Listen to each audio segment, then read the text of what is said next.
like the only thing that makes Dave and Buster's fun is getting fucking wasted and then going and shooting some basketball or some skee ball with your friends and laughing about how bad you are at it. And like, hey, remember this? Where we were kids and we do this shit? Now we're adults and we're wasted. Look at how many tickets I have. Look at all these tickets. I don't even care. They don't even do tickets anymore. Like, I was expecting to get tickets. They load the tickets onto the card. Yeah.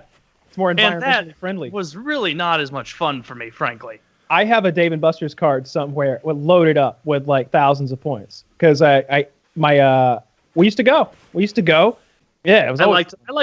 I never really went for the ticket games as much. Like, I like the shooting games and like the fun aim games. You know.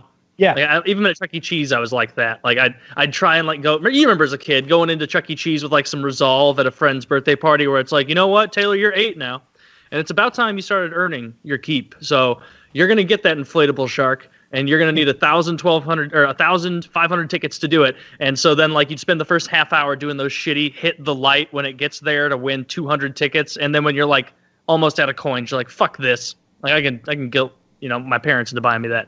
Remember they'd have that like a PlayStation 2 up there on the wall, and when you got there, you would aspire to get 20,000 fucking tickets somehow and get that PlayStation 2. You're like, how badass would it be if I won a PlayStation 2?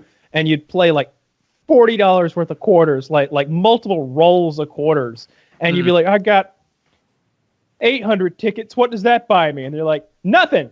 Come back next time. Like it's like an eraser, one of those erasers you just stick on the back of a pencil. Or like a drink koozie or something garbage like that. It was such a scam. Where cloth rings, rubber poppers, Chinese finger traps, sticky hands, those frogs that you push down on and they flip up, all the shit, all the trash, the erasers that looks like little people.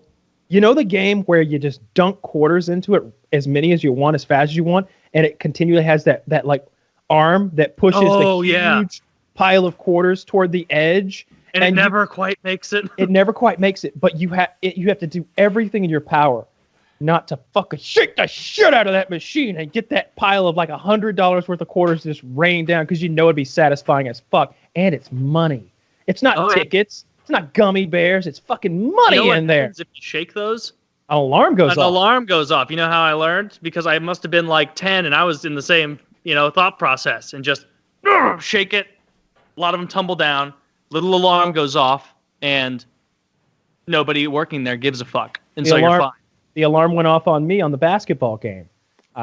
We've all cheated at the basketball game and skee ball. It just didn't feel wrong to cheat at the basketball game. So I'm just like climbing into the machine, essentially. Like if I tumble in, God knows what happens. I end up like appear foolish, yeah. like cramped up in some sort of ball holding facility down below or something. But I'm just like, ka-tunk, ka-tunk, ka-tunk. It was like it was like that part in Mission Impossible 1 where Tom Cruise is like dangling inches below the pressure sensitive floor.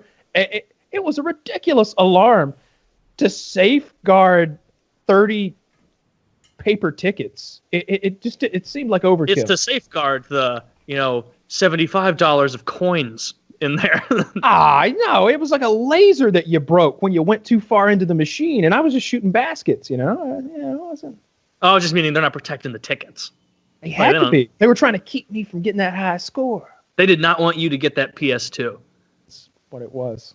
Like when you didn't have the math knowledge to put it all together, and you'd spend 10 minutes, like you said, getting as many tickets as possible. The difference between I got 200 and I need 40,000. Like as a kid, you're like, this I don't even know.